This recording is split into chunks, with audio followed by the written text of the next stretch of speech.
So this is wild. And this, and this, and this, and this. Hey, you get the idea. Jumping from the edge of space? Yawn. Well, not really. All this content is dreamed up, financed, and created by an energy drink company. And along the fast-paced course, it is leading the world of marketing in a new direction. Viewed, even by competitors, as among the most ambitious brands in the world. One that's now melded to extreme sports, which themselves are challenging the Olympics for eyeballs and attention. But let's start with how Red Bull has changed the marketing game.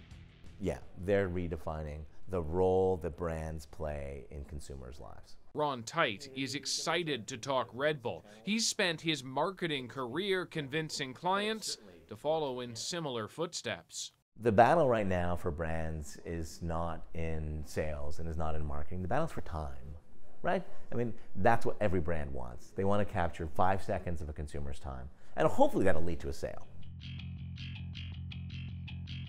Extreme sports, which Red Bull money has helped create, grabs the attention of the most desirable demographic, the young.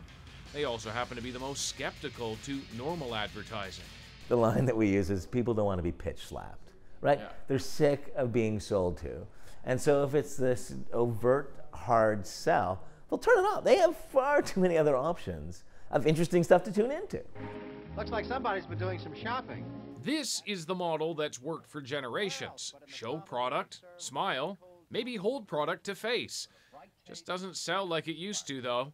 They call it stimulus marketing. There's nothing like ice-cold Coca-Cola. Compare it to Red Bull, and here's something you almost never see, the actual product. In video after video, and there are thousands, the company almost never talks about the energy drink itself. Marketing experts have been saying that brands need to become publishers to create something related to the brand, but not about the brand. What Red Bull has become is a media property that happens to sell a beverage, opposed to a beverage company who's really trying to invest in media to sell the beverage. So that's how they see themselves. And that's a problem for a much older institution, the Olympics. Red Bull attracts year-round attention for the most eye-popping sports and stealing the must-watch factor, particularly among younger viewers. Oh, look at that money booter right there. Just weeks, days really, before Sochi starts, many winter athletes will be at X Games, many of them on salary with Red Bull.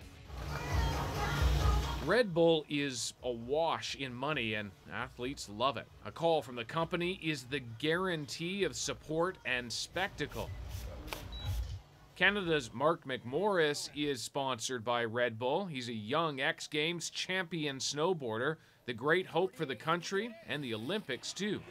I'm Seb Toots, and I just won gold at X Games. 21-year-old Seb Toots is another.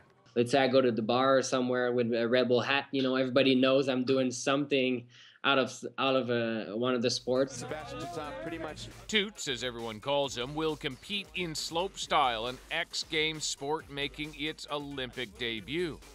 Let's say I have a crazy idea. Let's say I'm in Montreal and then there's like a huge building that I want to jump off. If they think the marketing point is good, they're going to have the money to make it happen, you know. Red Bull is always trying to one-up itself, to push the envelope, and there have been questions about whether athletes are being pushed too far. So yes, Red Bull's funding their journey of taking bigger chances and putting their bodies at risk. While some of us might say, oh my God, they're crazy for doing it, it's insane. They love it. That's what they thrive on. That's why they do it. But Red Bull has come under fire too, for the risks.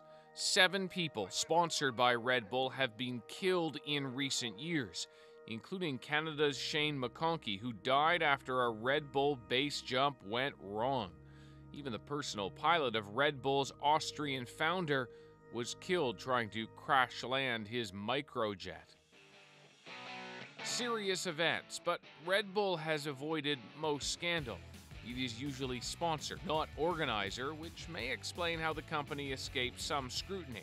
Or perhaps people believe these sports come with inherent risks that the athletes accept. And for Red Bull, the marketing gambit has worked.